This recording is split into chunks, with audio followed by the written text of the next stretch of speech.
Buy our merch indeed. A child shall lead them. To buy our merch. Holy It's Amy Lee smokes. Forever's Yes, birthday, and we yes, are dear listener. celebrating it with a live stream here.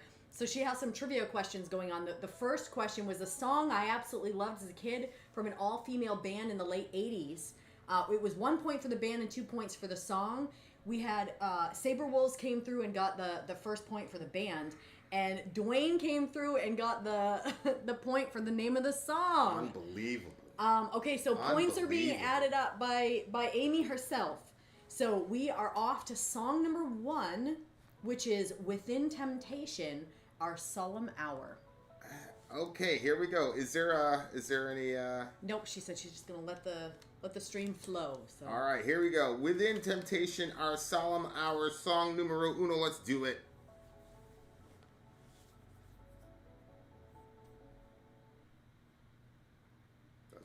Hear Within Temptation? I don't.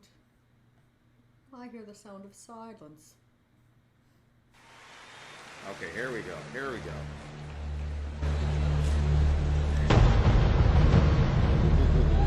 I speak to you for the first time as Prime Minister in a solemn hour for the life of our country, of our empire. No officer or man, no brigade or division which grapples at close quarters with the enemy can fail to make a worthy contribution to the general result. A tremendous battle is raging in France and Flanders. The enemy, by a remarkable combination of air bombing and heavily armored tanks, have broken through the French defenses, and strong columns of their armored vehicles are ravaging the open country. There is good evidence to show that practically the whole of the standard and mechanized forces of the enemy have been already joined in second. In a solemn hour, for the life of our country.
Espíritus, redeem us from our solemn hour. Santos, Espíritus, insanity is all around us. Santos, Espíritus, this is what we deserve, and we will see. Chains are never running out. It's all around us.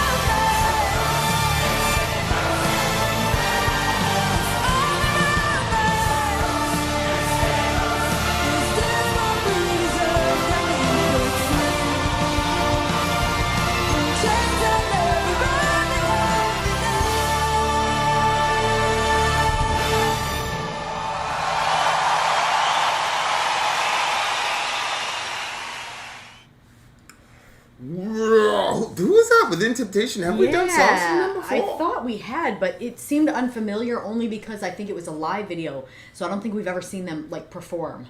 I think we've done Within Temptation, but I see. Anyway, wow. It's so funny because right before, who was it, Franco, that said, "Look at the dress" or something like that. I was literally looking at that, and I was like, amazing crazy. dress, yeah, you got some raven feathers looking out. Yeah. I'm just gonna pull up the lyrics here. What's the name of the song again?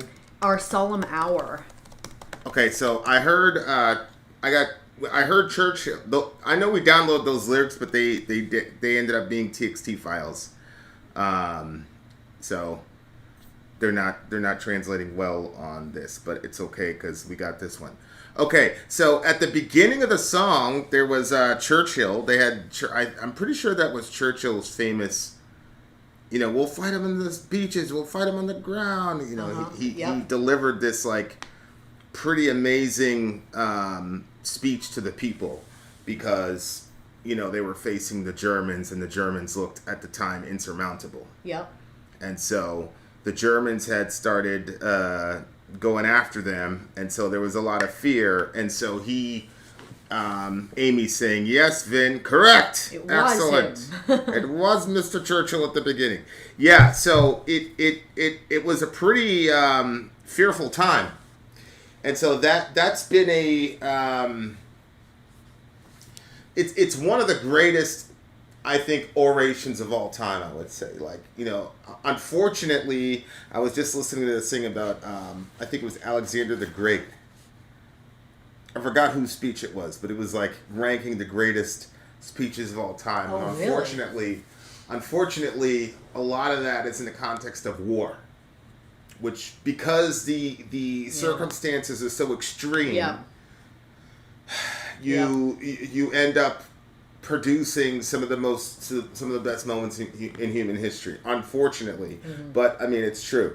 And I forgot what it was like. There was like the top 5, Dr. King's "I Have a Dream" speech, which is almost like freestyled, almost that speech. But yeah, the Churchill speech was up in there. Yeah, it was definitely up there. It's what the people.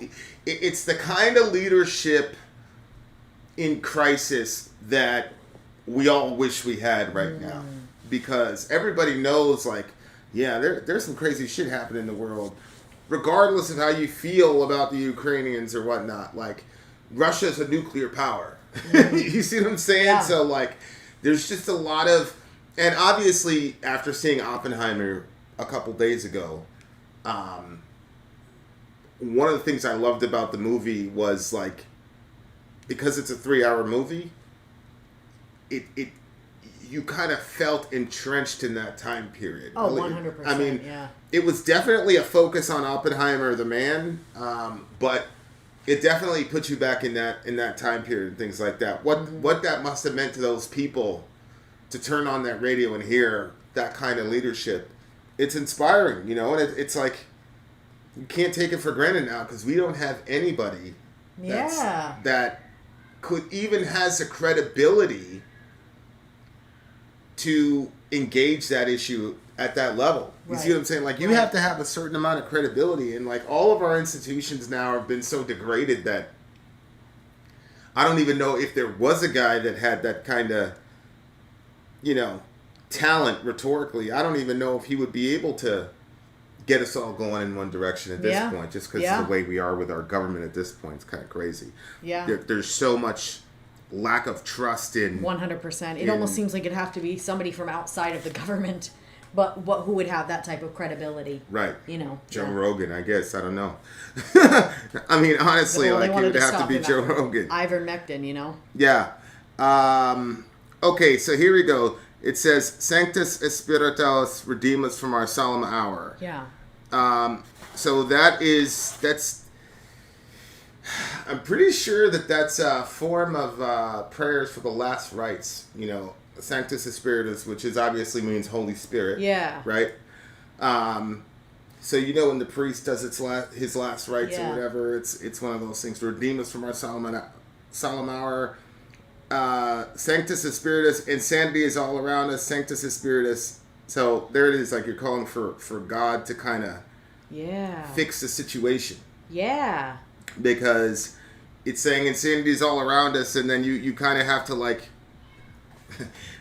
when all the human beings are being crazy, you kind of look to God, like, you know, like there's the whole like no atheist in foxhole thing, but there's also like not being in the foxhole, but realizing that if left to ourselves, we're going to make the entire planet a foxhole. Mm-hmm. You know, Yeah. like there was that scene, and you know, this is not a spoiler, but there was that. People were like, shout out to the Zillennials. I rarely make fun of Zillennials, but like somebody showed me a screenshot, like the kids were Googling, like if Oppenheimer is a true story, and if he was successful with the bomb and stuff like that. What? It's like, Are you serious? shout out to my Zillennials, but I don't even blame them. I blame the education system. If there's any, if there's ever an Oh my argument gosh. for homeschooling, Yeah, subhanAllah. that's it right there. Wow. In my darkest hours, I could not foresee that the tide could turn so fast to this degree. Can't believe my eyes. How can you be so blind? Is the heart of stone? No, is the heart of stone? No empathy inside. Time keeps on slipping away, and we haven't learned. So in the end, now, what have we gained? Yeah. Well, one of the things that got me about that movie was they would have these like little artistic blasts of like you would see neurons and other Yeah. things like coming together in I this think sort that of. stuff is called bokeh or something like that, where it like the lights look different. Anyway. Yeah, go ahead. it was really beautiful, and it was just like you really see the beauty of science and the childlike sort of discovery of, oh my God, there's a quantum world, and it's like an entire universe, like, and we're too big to see it. Like that's the problem. So it's like on the one hand you see how beautiful science is in the movie, but then on the other hand it's like it's being used. It's being marshaled in this very destructive, almost self-destructive way. And throughout the movie, it's like, you know, we talked about this kind of yesterday, in I think it was our walk, but it was kind of like this like Walter White type energy where he's doing something and he knows it's bad, but he's so good at it. And like the other thing about Walter was like he's the only one that knew that formula, and like so Oppenheimer, like when you look at his combination of skills and personality and access, he's the only one that could have done what he did. Right. And so like when you're a person like with that kind of, it almost feels like a waste to not. It's So that's so kind of like bad. the That's so struggle. bad. That's kind of the struggle that he's going through in the movie. Yeah. Like it is like, you know, and then you know it talks about madness, because like there is one point where Oppenheimer and Einstein are having this conversation because Oppenheimer is concerned that one of his mathematicians had done a equation such that if they set off the bomb, it was possible that the chain reactions that it was initiating would never stop and cycle the globe and just end us all. And, The like, atmosphere would, I guess, catch on fire. so that's what happens in a nuclear reaction. But that it would not is that- stop, But it wouldn't stop. That was Right. the problem. And so, like, there's this one, and it's like when the scientists are getting together and talking about it, it's like a mathematical equation. What do we do about this? But then he talks to a military guy who's like, what? He's like, what? He's like, yeah, it's almost a 99% chance it's not going to happen. So he's like, wait a second, there's a chance it could happen? And so like when when they're talking about like madness and insanity, like that's what it's talking about. It's like, is it so important to beat these people that you're willing to like risk the entire planet Yeah. so that you could nuke these people?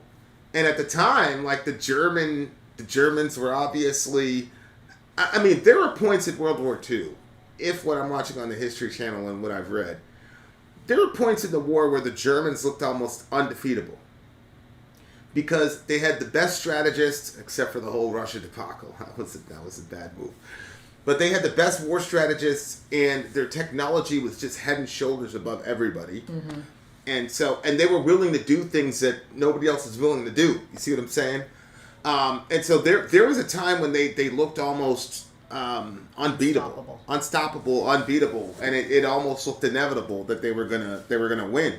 And so I understand that kind of fear could drive you to creating something like that, especially if you think the Nazis are, which they were, and the Nazis were like 12 to 18 months ahead of basically the rest of the world. Yeah, but if it ends up it's just going to destroy the entire planet, then what does it matter, or who does it matter that gets their hands on it first? You know what I'm saying? Like, right. we're all dead anyway. Right. So that That whole would be it. justification that we Right. need to have it before them so we can threaten them with it, it's like, well, or it just makes a more dangerous world for all of us. Yeah. Oppenheimer really started the goofiest convos I've heard about how the nuclear blast. Also, Vin, I'm going to have to correct your.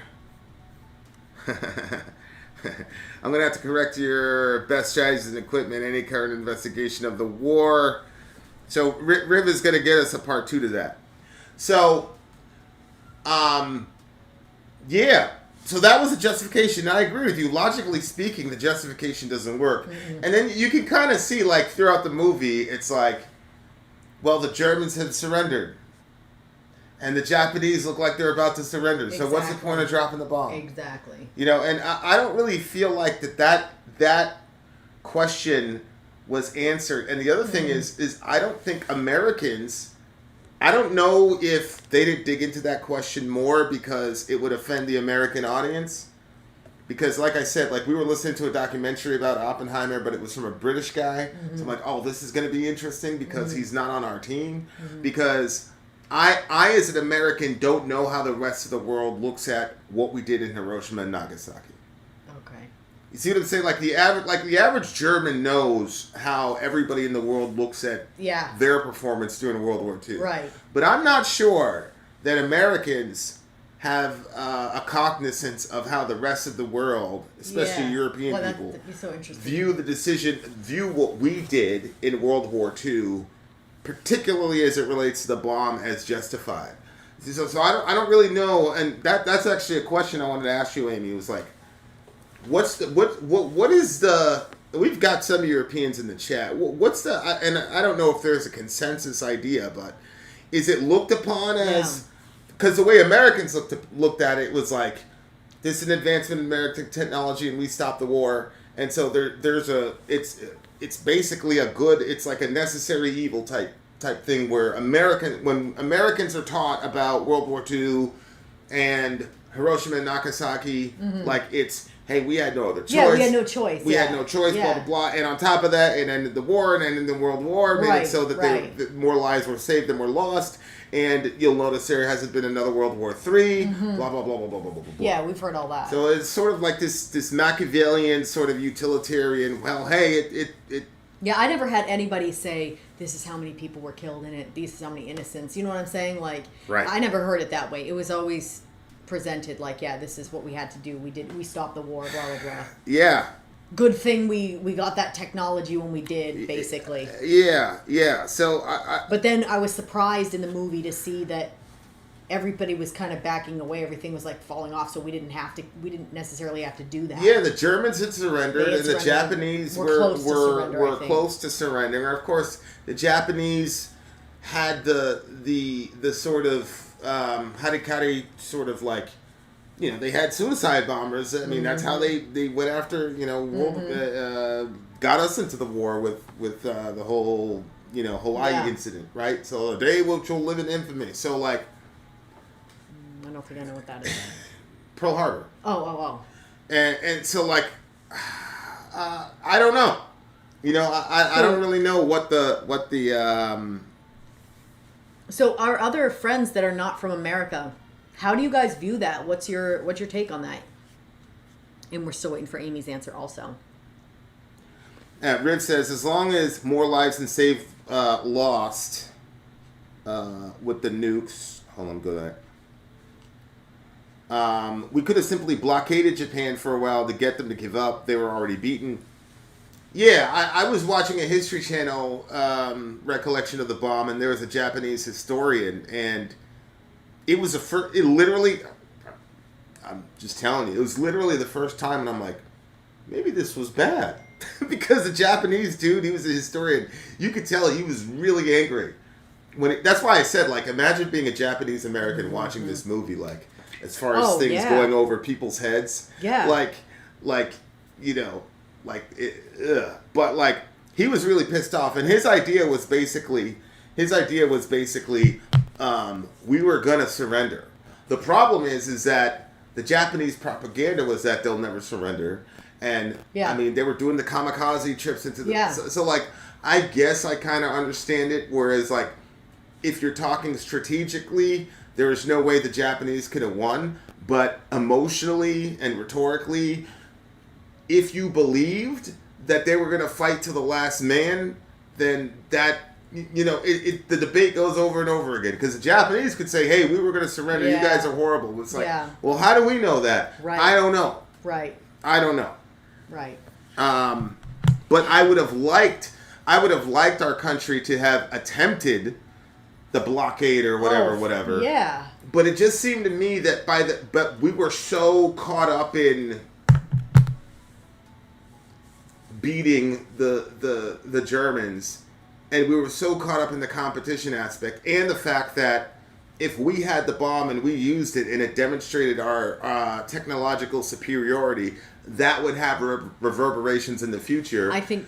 And it just so happened that we ended up being the lone superpower after World War II. So America's motivations for that, to me, seem to be multifaceted. It just seemed to me that the Japanese gave them a convenient excuse to flex muscle that they obviously wanted to flex, which I think is the thing. Like, is insanity. I think no matter if it's a child or if it's an adult, if you load up a Nerf gun and you pass it to them, people want to shoot it off and see how it's going to go. Yeah. And I think that once we got the capability for that, it was like, is this possible? Like, what, And I think that people were excited to push that button. I don't know necessarily if people were like deeply thinking it out, or if there was a lot of like, what's this, like the excitement of it, like that. You push a button like that, that should be like, this is last resort. This should be like a very grave decision, and I'm not sure if